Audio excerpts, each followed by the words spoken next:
ओम शांति। 18 मार्च 2023। आज की मुरली में प्यार के सागर मीठे मीठे बाबा हम बच्चों से कहते हैं, मीठे बच्चे, मोस्ट बिलीवेड बाप का यथार्थ परिचय देने की युक्तियां निकालनी हैं। एक्यूरेट शब्दों में अलफ का परिचय दो तो सर्वव्यापी की बात खत्म हो जाएगी। प्रश्न: अविनाशी ज्ञान रत्न चुगने वाले बच्चों का फर्ज क्या है? उत्तर: ज्ञान की हर बात पर अच्छी रीति विचार सागर मंथन कर एक बाप की सबको सही पहचान देना, पुण्य आत्मा बनाने वाले के साथ साथ पापात्मा किसने बनाया ये समझ देना तुम बच्चों का फर्ज है। सबको रावण के बेर चुगने से बचाए ज्ञान रत्न चुगाने हैं। सर्विस की भिन्न भिन्न युक्तियां निकालनी हैं। सर्विस में बिजी रहने से ही अपार खुशी रहेगी। गीत है प्रीतम आन मिलो। ओम शांति। बाप परमपिता को हमेशा रचयिता कहा जाता है। मनुष्य कह देते ये पशु पक्षी आदि सारी रचना वह रचते हैं, परंतु समझाना चाहिए पहले पहले मनुष्य की बात तो समझो। परमपिता जो रचता है वह मनुष्य सृष्टि कैसे रचते हैं? मनुष्य ही उनको बाप कह बुलाते हैं क्योंकि दुखी है। सभी उस एक रचयिता को याद करते हैं। तो पहले पहले ये समझाना है कि मनुष्य सृष्टि का रचयिता कौन है। वह रचयिता ही सबका बाप ठहरा। पहले पहले बाप का परिचय देना है। आत्मा को न अपना न बाप का परिचय है। अगर अहम आत्मा का परिचय हो तो समझे कि हम किसकी संतान हैं। हम परमपिता परमात्मा की संतान हैं। वह बाप रचयिता है तो जरूर पहले पहले मनुष्य सृष्टि रचते होंगे ना। वह नई दुनिया अथवा स्वर्ग होगी। बाप जरूर स्वर्ग ही रचेंगे। बाप दुख के लिए रचना रचे ये हो नहीं सकता, जबकि हम उस बाप के बच्चे हैं।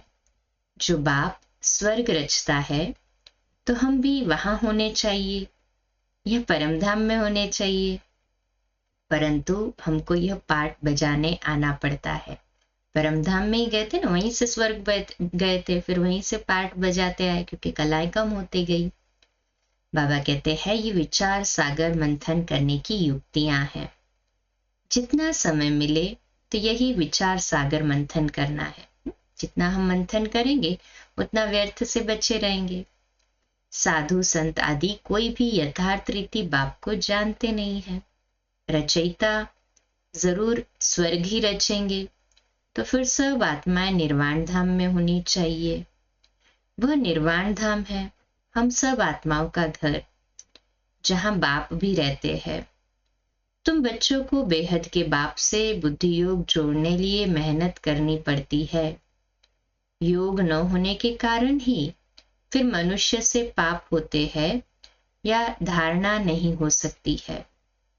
बाप को याद नहीं करते हैं। भगवान तो एक ही है ना। वह है मोस्ट बिलीवेड स्वर्ग का रचयिता। वहां बहुत सुख है। यहाँ दुख होने के कारण ही भगवान को याद करते हैं। बाप बच्चों को सुख के लिए ही जन्म देते हैं। सत्युग त्रेता को कहा ही जाता है सुखधाम। अभी है कलयुग, इनके बाद फिर सत्युग आना है तो जरूर बाप को ही आना चाहिए। ऐसे ऐसे विचार सागर मंथन कर फिर कोई को बैठ समझाना चाहिए। यहाँ तुमको बाप का परिचय मिलता है बाप द्वारा। मनुष्य उस मोस्ट बिलीवेड बाप को जानते नहीं। बाप को जानते ही नहीं तो अपने को उसके बच्चे भी समझते नहीं। हमने बाप को जाना है तो उनको याद करते हैं। वह बेहद का बाप है अभी आत्माओं का। वह निराकार इस साकार प्रजापिता द्वारा रचना रचते हैं। प्रजापिता ब्रह्मा है, ब्राह्मण ब्राह्मणियां भी है।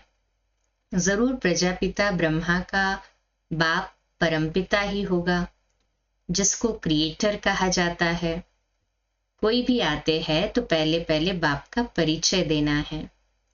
जब अलफ याद पड़े तब फिर आगे समझ सके। अलफ बिगर कुछ भी समझ नहीं सकेंगे। वह भी समझाना ऐसे है जो मनुष्य समझे। इन्हों की समझानी तो बड़ी एक्यूरेट दिखाई पड़ती है। ऐसे और तो कोई नहीं समझाएंगे कि वह बेहद का बाप स्वर्ग का रचयिता है। जरूर नरक का भी रचयिता कोई होगा ना। पावन बनाने वाला एक बाप है तो जरूर पतित बनाने वाला भी कोई होगा। ये अच्छी रीति समझाना है। बाप कौन है जिसको हम याद करते हैं? रावण को तो याद नहीं करेंगे। मनुष्य तो न पावन बनाने वाले राम परमात्मा को जानते, न पतित बनाने वाले रावण को जानते।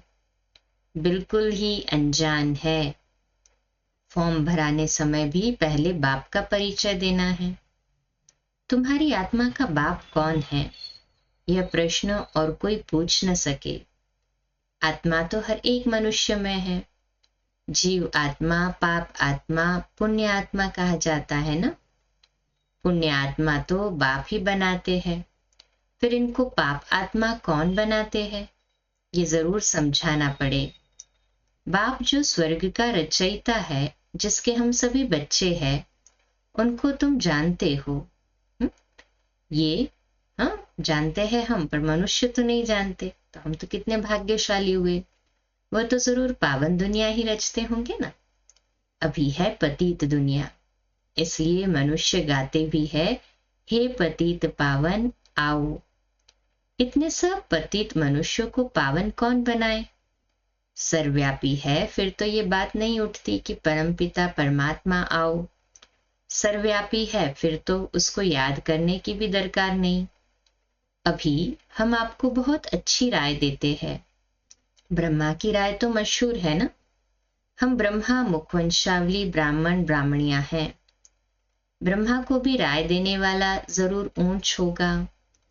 ब्रह्मा वल्द परमपिता परमात्मा शिव, वह है आत्माओं का पिता, वह है प्रजापिता। तुम बच्चे सर्विस के लिए ऐसे ऐसे विचार सागर मंथन करेंगे तो तुमको बहुत खुशी रहेगी। कोई आए तो उनको ज्ञान रत्न देने हैं। बाप आकर अविनाशी ज्ञान रत्न चुगाते हैं, जिससे हम विश्व के मालिक बनते हैं।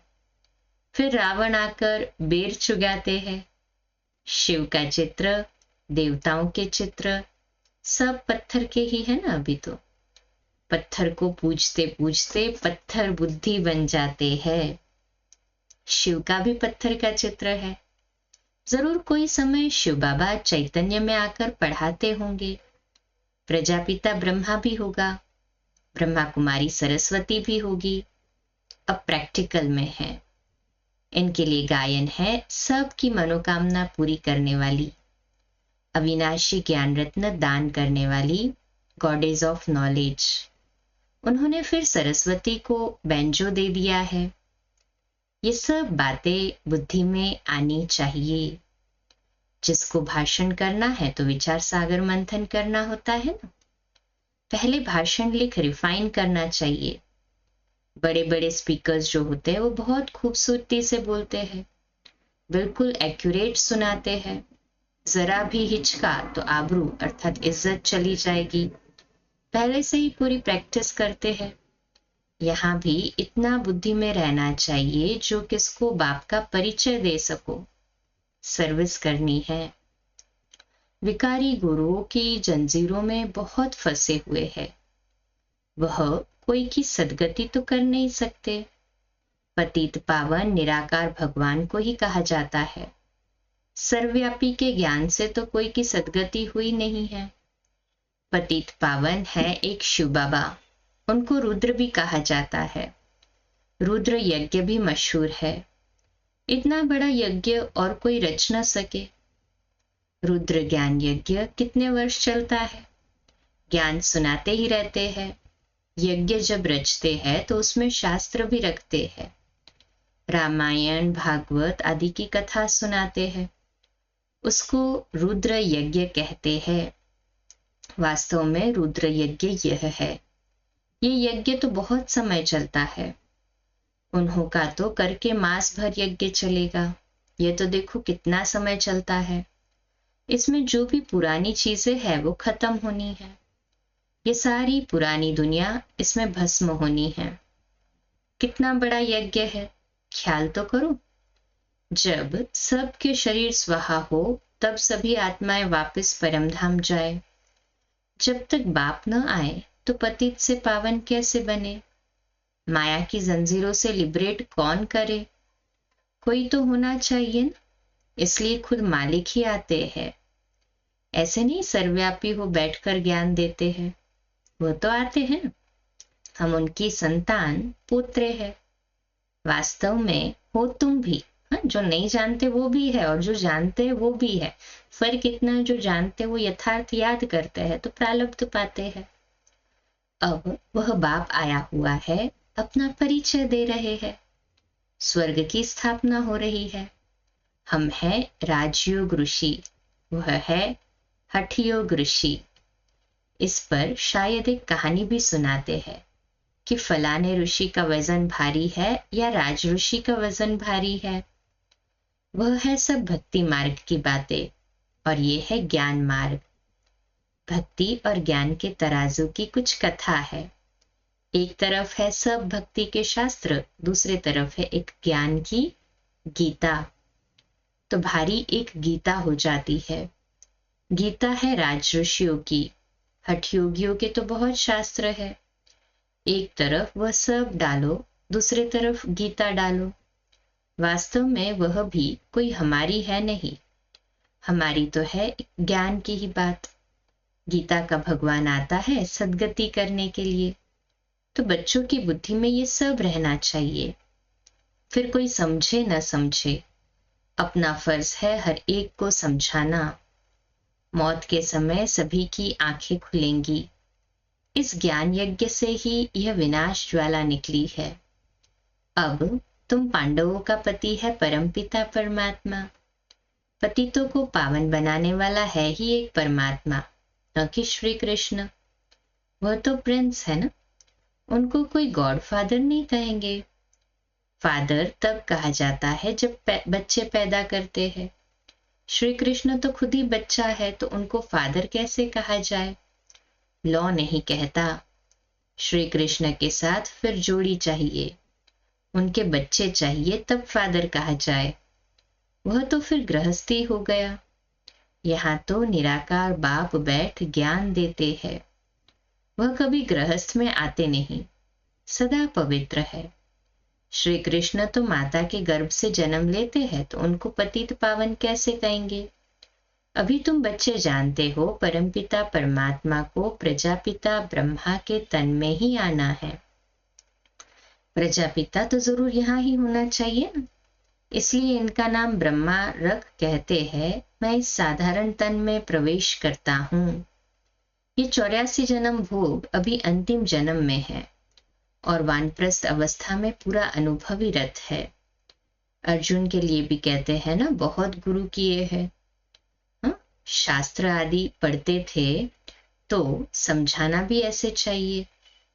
प्रजापिता ब्रह्मा का नाम कभी सुना है? पूछे सभी से ऐसे। ब्रह्मा है तो जरूर पहले ब्राह्मण चाहिए। वर्ण भी मुख्य है ना, चक्र में भी वर्ण दिखाते हैं। ब्राह्मण कुल है सबसे छोटा। उन्हों के ज्ञान लेने का समय ही भी थोड़ा है। कितने थोड़े ब्राह्मण हैं, फिर उनसे जास्ती देवताएं, उनसे जास्ती क्षत्रिय, उनसे जास्ती वैश्य शूद्र। तो तुम ब्राह्मण कितने थोड़े हो। इन थोड़ों में भी वो बहुत थोड़े हैं जिनको सदैव का खुशी का पारा चढ़ा रहता है। Double underline. बाप ने समझाया है, खुशी का पारा चढ़ेगा अमृत वेले। दिन को और रात को वायुमंडल बहुत गंदा रहता है, उस समय याद मुश्किल रहती है। अमृत वेले का समय गाया हुआ है। उसी समय सभी आत्माएं थककर शरीर से डिटैच होकर सो जाती है। वह है शुभ मुहूर्त, नेगेटिविटी और वेस्ट नहीं है ना, इसलिए यूं तो बाप की याद चलते फिरते दिल में रहनी चाहिए। करते हैं ना प्रैक्टिस, कहें हाँ जी बाबा। बाकी हट से एक जगह बैठ याद करेंगे तो ठहरेगी नहीं। ऋषि मुनि भक्त लोग भी अमृत वेले उठ कीर्तन आदि करते हैं, क्योंकि उस समय शुद्ध वायुमंडल रहता है। तो कोई भी आए उनको समझाना है कि हम पढ़ रहे हैं। इसमें कोई अंधश्रद्धा की बात ही नहीं। निराकार बाप टीचर के रूप से हमको सहज राजयोग सिखा रहे हैं। तो मनुष्य आश्चर्य खाएंगे कि इन्हों को निराकार कैसे पढ़ाते हैं। भगवान उवाच भी बरोबर है, जो भगवान उवाच भी तो बराबर है, तो जरूर शरीर में आकर राजयोग सिखाया होगा। भगवान ने निराकार परमात्मा ने शरीर में आकर ही तो राजयोग सिखाया है। कोई शरीर का लोन लिया होगा, तो पहले युक्ति से बाप का परिचय देना चाहिए। सर्वव्यापी कहने से वर्षा क्या मिलेगा। जब तक भगवान के महावाक्य कानों पर न पड़े तब तक कोई समझ न सके। भगवान है निराकार, ब्रह्मा है साकार प्रजापिता, तुम हो ब्रह्मा कुमार कुमारियां। निराकार परमात्मा ब्रह्मा तन से पढ़ाते हैं। हमारा एम ऑब्जेक्ट है मनुष्य से देवता बनना। बाप का परिचय देंगे तो बाप की याद रहेगी। कोई कोई लिखते हैं भगवान निराकार है, तो उनको समझाना चाहिए। कोई फिर लिखते हैं कि हम जानते ही नहीं। अरे तुम बाप को नहीं जानते हो, परमपिता परमात्मा कहते हो तो जरूर कोई तो होगा ना। बच्चे तो जानते हैं हम परमपिता परमात्मा से भविष्य जन्म जन्मांतर के लिए आजीविका प्राप्त करते हैं। इसमें जो विघ्न डालते हैं उन पर कितना पाप चढ़ता होगा। सो भी समझकर विघ्न डालते हैं, बेसमझ पर तो कोई दोष नहीं। वह तो सारी दुनिया बेसमझ है। अच्छा, मीठे मीठे सिकिलदे बच्चों प्रति माता पिता बाप दादा का याद प्यार। इसके एक एक अक्षर का अर्थ तुम बच्चे जानते हो। पहले पहले माता पिता, फिर बाप दादा। माता पिता उनको कहा जाता जो स्वर्ग का मालिक बनाते हैं। फिर ये हो गए बाप दादा। फिर कहते जगदम्बा। ये बड़ी गुह्य बातें हैं। सबसे गुह्य पहली यह है जिसको समझने से मनुष्य को बहुत फायदा हो जाए। फिर कहते हैं सिकिलदे, ये है दूसरी पहली। फिर कहते हैं ब्राह्मण कुलभूषण, स्वदर्शन चक्रधारी, ये भी नई पहली है। एक एक बात में पहली है। आज बाबा मजा करा रहे बच्चों को। स्वदर्शन चक्रधारी, नूरे रत्नों प्रति याद प्यार और गुड मॉर्निंग। रूहानी बाप की रूहानी बच्चों को नमस्ते। हम रूहानी बच्चों की रूहानी माता पिता बाप दादा को याद प्यार, गुड मॉर्निंग और नमस्ते। वाह बाबा वाह, शुक्रिया बाबा शुक्रिया। धारणा के लिए मुख्य सार, पहली पॉइंट, अमृत वेले के शुभ मुहूर्त में बाप को बहुत प्यार से याद कर खुशी का पारा चढ़ाना है। चलते फिरते भी याद का अभ्यास करना है। दूसरी पॉइंट, पाप कर्मों से बचने व ज्ञान की अच्छी धारणा करने के लिए एक बाप से बुद्धि योग जोड़ने की मेहनत करनी है। आज का मीठा वरदान, बिंदु रूप में स्थित रहे सारयुक्त योगयुक्त युक्त युक्त स्वरूप का अनुभव करने वाले सदा समर्थ भव। आज का हमारा स्वमान, मैं सदा समर्थ आत्मा हूं। मैं सदा समर्थ आत्मा हूं। विश्लेषण, क्वेश्चन मार्क के टेढ़े रास्ते पर जाने के बजाय हर बात में बिंदी लगाओ। बिंदु रूप में स्थित हो जाओ तो सारयुक्त योगयुक्त युक्त युक्त स्वरूप का अनुभव करेंगे। स्मृति, बोल और कर्म सब समर्थ हो जाएंगे। बिना बिंदु बने विस्तार में गए तो क्यों क्या के व्यर्थ बोल और कर्म में समय और शक्तियां व्यर्थ गवा देंगे, क्योंकि जंगल से निकलना पड़ेगा। इसलिए बिंदु रूप में स्थित रह सर्व कर्मेंद्रियों को ऑर्डर प्रमाण चलाओ। स्लोगन है, बाबा शब्द की डायमंड चाबी साथ रहे तो सर्व खजानों की अनुभूति होती रहेगी। बाबा शब्द की डायमंड चाबी साथ रहे तो सर्व खजानों की अनुभूति होती रहेगी। अच्छा, कम बोलो, धीरे बोलो, मीठा बोलो, सत्य बोलो, सोच समझकर बोलो। निमित्त भाव, निर्माण भाव, निर्मल वाणी। आज का नया दिन आप सभी को मुबारक हो, मुबारक हो, मुबारक हो। शुभ दिवस। आज रात्रि क्लास अव्यक्त वाणी पर आधारित 8:45 बजे, कल सुबह अमृत वेला मेडिटेशन 3:30 से 4:30 और मुरली क्लास सुबह 4:45 बजे। ओम शांति।